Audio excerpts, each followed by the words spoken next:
Tonight on Unreported World, how Syria's civil war is already spreading to Lebanon.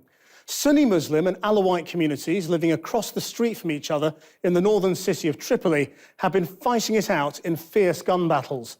I joined militants on both sides of the front line in Sunni Bab el-Tabaini and Alawite Jabal Mosun to hear their shocking accounts of the conflict.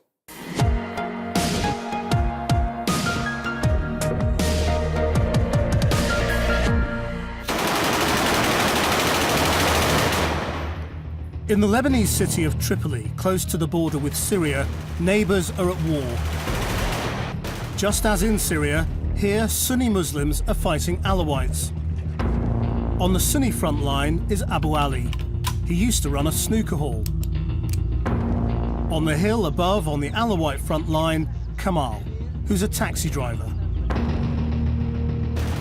Their conflict is a threat to the whole of Lebanon, a country fractured by religious differences.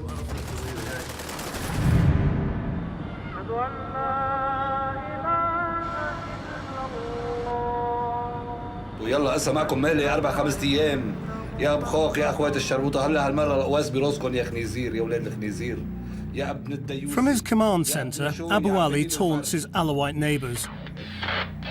He and the 30 gunmen he leads are Sunni Muslims, like most people in the city.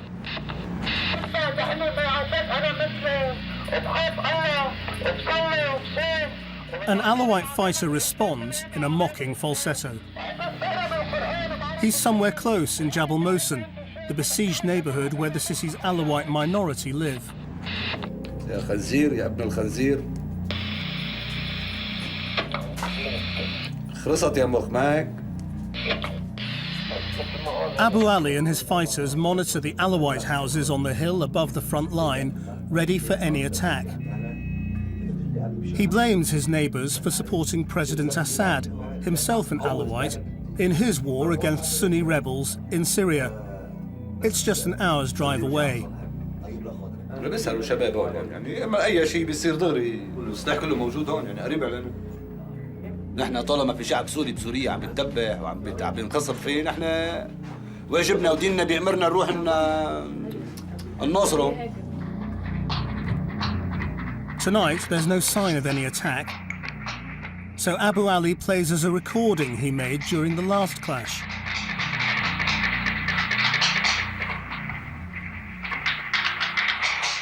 هذا من ضلش 3 ايام، هذا اللي مات يقوص على البيوت من قلب بيته وعيلته بالبيت. صارت مناوشات بيني وبينه. ما ادري كيف عم يطلع خبطته صار لي اسمه بصدره. وقع على البرندة.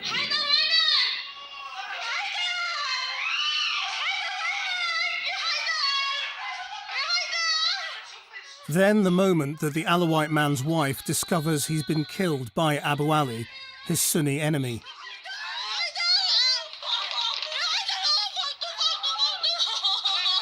What do you think when you listen to this? شو بدي اسمع له؟ هو جابها لحوله.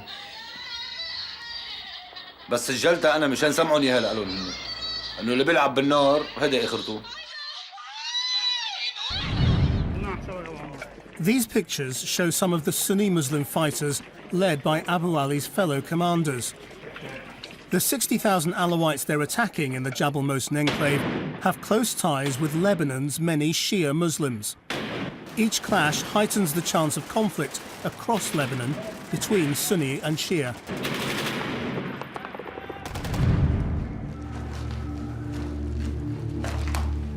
We finally leave Abu Ali's bunker.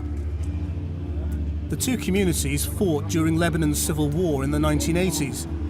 Now, since the war in Syria began, violence has begun to reach the same intensity. 130 people from both sides have been killed in this area in the past year. But this morning, it's quiet, so we take a quick look at his Alawite enemies up the hill in Jabal Mosun. So this side is Alawite? Just these houses here? And this is Sunni? It's so close. هن وطنيه وهن ما لهم شيء بعلاقه بالوطن. كل اتباعهم للنظام السوري بشبيحه الاسد. A few days later, I crossed the lines to the Alawite district.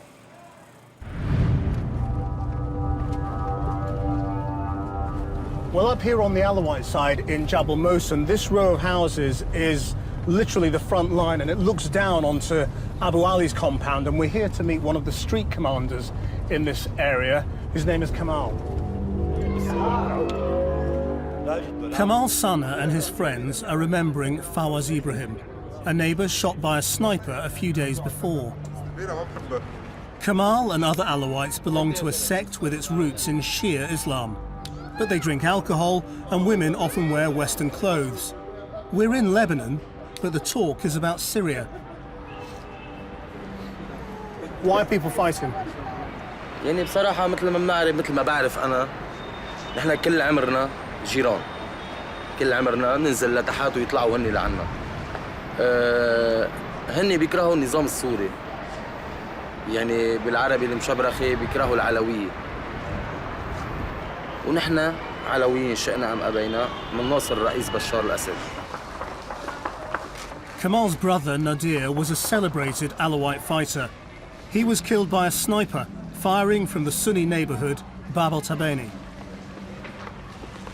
This is the wall that Kamal built after the shooting dead of his brother right here, and it's trying to block out the line of sight of snipers down in Bab al-Tabani, which you can still see just through there.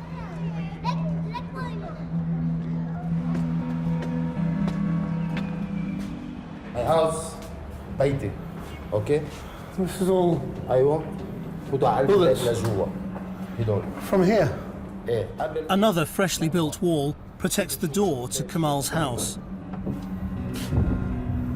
Right over there is Abu Ali's place, and that's the alleyway down into his house. Inside Kamal's home, the windows of his children's bedroom have been blown in by a mortar landing outside. I ask if they still use the room. إذا في معارك رصاص بس إذا في هونات ما فينا ننام بننزل على الملجأ يكون في سلاح ثقيل يعني ما بنقدر بصير بدنا ننزل على الملجأ ونتخبى. لا خلص بعرف ما حتاكلوا إذا بقى في بيبسي يلا. Kamal's wife, Rola, says over the last 3 years, living here has become terrifying. But this is their family home, and they don't want to leave. بضلهم خيفانين بس يطلع ضرب بيخافوا مدارس ما بيروحوا على المدرسة وإذا بدهم يلعبوا بين بعضهم صاروا بيلعبوا قواس وهيك شيء يعني ما بقى حياتنا كلها هيك. From Kamal's roof, you can glimpse the enemy below, but when there's fighting, his men use a nearby apartment block. عشان ما رصاص يخرقك أأمن من هون فلا بتعرف ما بتقدر تحمي حالك ما بتقدر تحمي حالك. What weapons do you use? كلاشينكوف ميم 16 ام 16 فال بلجيكي هيك شيء. No one's willing to even discuss whether these weapons come from the Assad regime in Syria. They are acutely aware of the power of the media here on the Alawite side, and they are frankly paranoid about us. And we are under a condition at the moment that we will not film their weapons.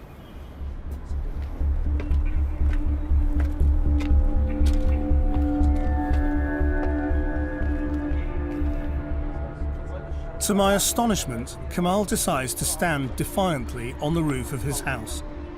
The Sunnis down the hill are getting twitchy. Kamal gets a phone call saying they're threatening to shoot, but he gambles that today no one is in the mood for a firefight. In the few minutes that we've been up on Kamal's roof, it's caused a lot of agitation over on the other side, and there are some men up on a roof on the Sunni side next to one of their fortresses who are out on the roof too, and Kamal is quite determined to stand there on the edge and sip his coffee. There's a lot of bravado going on here.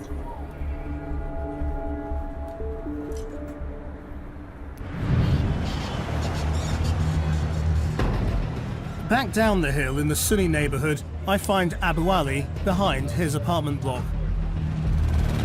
In the streets close to the front line, keeping out of sight of the Alawite guns is part of daily life.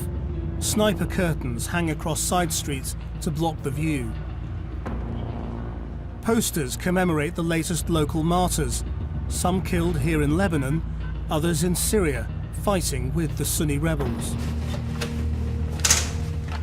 Abu Ali takes me back inside his block of flats with its maze of knocked-out walls. Eventually, we reach his apartment.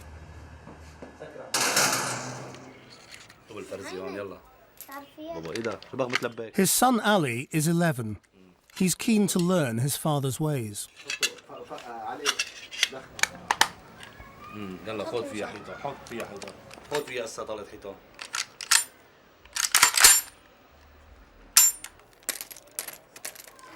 So what do you want to do when you grow up? بدي أوس على الجبل أحمي أعداء الله ما أحميهم إنه أوس عليهم. امسك السين مستعملها للتقنيص. I've been told Abu Ali gets cash from Sunni politicians. He insists he's helped by his brother in Germany. Being a militant is expensive.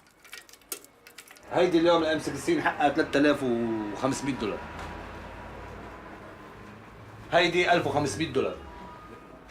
And both these weapons, you have the sight for long distance shooting? هذا نضور. So you're using it as a sniper rifle? تستعمله بالتقنيص. He boasts he can kill people a kilometre away. How many people have you killed with this? يا الله. You must remember them. بتذكرهم هن لو ما بيستاهلوا ما بيموتوا يعني. Abu Ali's wife, Hilal, is a Sunni Muslim who comes from Syria and strongly supports the rebels fighting the Assad regime. Her mother still lives in the Syrian city of Homs, where there's been fierce fighting.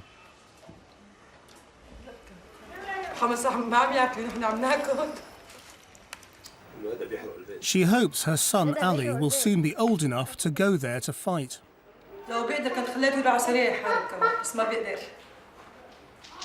Aren't you afraid for him?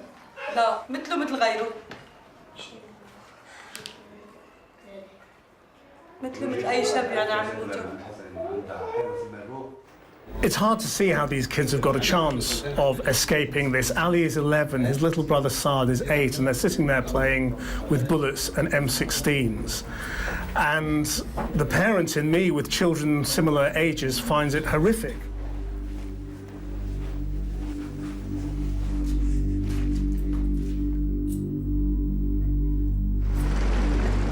Outside, the Lebanese army is patrolling. They're supposed to keep the two sides apart, but they're wary of getting sucked into the fighting. Abu Ali claims he's on their wanted list. Back inside Abu Ali's HQ, I meet a gunman. His speciality is kneecapping Alawites who venture from their neighbourhood into the city centre. How many Alawites have you kneecapped? Why do you do it?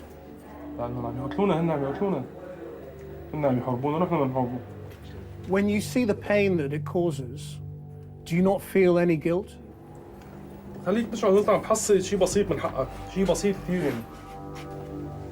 He says he's planning more shootings in the coming days. يعني عندك 18 30 31 15 كلهم لجبهة. The images are filmed and shared to strike fear into the Alawites of Jabal Mosun. This latest phase in hostilities began after the bombing of 2 Sunni mosques last August. 2 Alawites are among those who've been arrested for the attacks.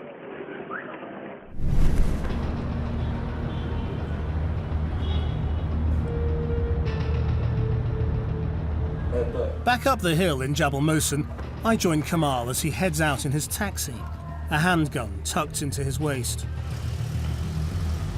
So how dangerous is it now for you as a taxi driver? كثير. هلا ما عم بقدر اشتغل مثل الاول، يعني طلعة برا المنطقة كثير صعبة. يعني خصوصا انا معروف وخيي اللي استشهد كمان معروف منيح. عرفت كيف؟ وانا من قبل كنت اشتغل بباب التبيني، يعني الكل بيعرفني. هون لانه بيجي انس كذا شاب صار ميت هون، عرفت كيف؟ هون ممنوع يعني ما فينا نقطع. At the taxi driver's coffee shop, you get a sense of this neighbourhood under siege. No one will risk the 10-minute drive to the city centre. Do you still work outside Jabal Mosul? لا هلا عم اشتغل عامل ضمن الجبل هلا مالي قلب عم اطلع برا كثير صعب كثير مشوار. ما فينا عم نطلع برا المنطقة نهائيا ضل فزعان وين ما اروح فزعان وين ما بيجي فزعان بطلع مع البجوة.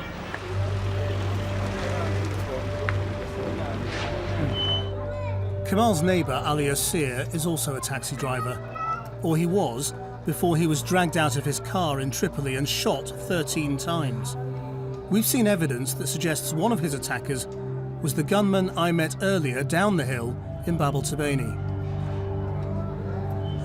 وقفوني المسلحين يعني كان شيء 14 15 واحد ونزلوني من قلب السيارة وقفوني على الزاوية وبلشوا لقواس علي يعني ركضت انا وركضت صار يقص علي قام صرت بين الناس ما عاد فيني اقص علي يعني مشان ما يعوروا العالم قام طلعت على دور او علي وقعت هنيك بس لحظة كثير صعبة كثير انا قلت ما بخلص منهم ابدا لانه الشر والاجرام كان بعيونهم ابدا اكيد مع المسبات على طائفتي وعلى ديني ولا بحياتي حملت بيرودي ابدا انا انسان مسالم ما بتعاطى بهالامور ابدا. Even though he's lucky to be alive, Ali Asir's suffering is far from over. 6 weeks after his attack, there was more tragedy. مرتي وقفي هون لمحوها قوصوا علي قوص علي 30 ضرب سيبوها بدانتها طلع ضرب من راسها وقعت بالارض خبطتهم. انا ما كنت بالبيت انا جيت لقيتها مرميه على الارض هون ودم بقلب المطبخ هون. منظر اجرامي كثير صعب لحظه كثير صعبه وقعد بالارض وصرت صرخ تركضوا الشباب وشيلوها من هون انهرت والسنه لهلا منهار.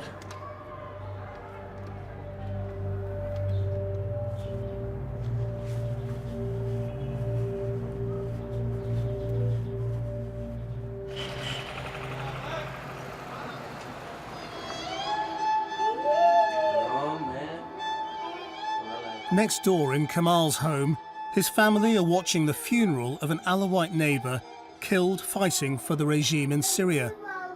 Kamal says he wants to impress on his kids his belief that Sunnis want to destroy them, whether in Syria or here in Lebanon.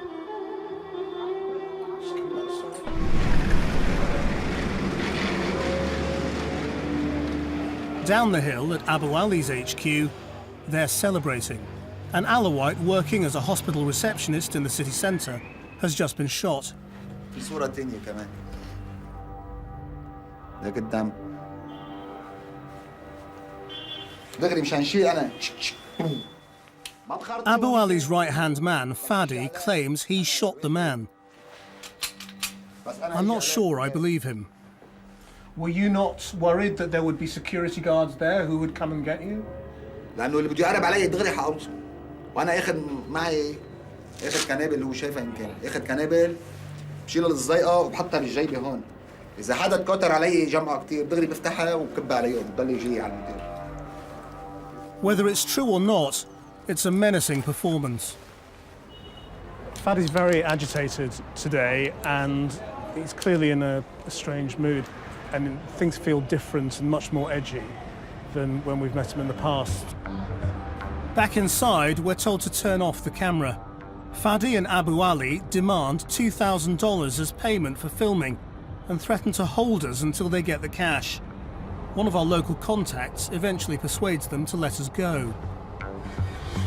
Many Lebanese believe some armed groups have as much to do with criminality as ideology. We've had to leave in a hurry because things changed very dramatically in there very quickly. Fadi had been in this odd mood. There was talk of money and it was clear that they were turning on us, and so we managed to negotiate our way out, and I think that's going to be the last we see of Abu Ali and his men. I want to find out if the man shot this morning is still alive. It's dangerous for Alawites to be treated in the city, so they're usually taken to a hospital outside Tripoli. The victim is called Ghazi, and I just met his brother outside, but he's too afraid to appear on camera himself. He says his brother is just being taken into surgery and has got 8 wounds. When he comes round, I'm allowed to talk to Ghazi about what happened. فات من الباب فات علي قال لي بدي احكي انا وياك برا اطلع قلت له انا ما بطلع لبرا كمان شي فرق 2 بلش فيني واس هون انا بالارض لبت على الارض ساكت اجري وهو عم يقوص. The Alawite man in the next bed has also just been kneecapped by Sunni gunmen. If the people in Jabal Mosin and Bab al-Tabaini could hear your message, what would you say to them? نحن كلاتنا أهل وكلاتنا أخوي وما في فرق بين أي شخص وأي شخص. في أوادم كتير ولكن فئة قليلة جري هالمنطقة كلها. So soon after surgery, I think Ghazi is amazingly resilient and well-spoken, and the most striking thing about him is the lack of anger and his desire to be conciliatory. When I asked him what his message was to both sides, to talk about us all being one family is a pretty amazing reaction. Since filming, the Lebanese army has moved to arrest suspects accused of involvement in clashes between Jabal Mosin and Bab al-Tabaini. Abu Ali and Kamal both remain at large. Next week on Unreported World, it's dangerous to be gay in Jamaica. Ade Adepitan meets the young gay and transgender group who found refuge by living in a storm drain. I can't understand why you would decide to throw stones at people because they're gay.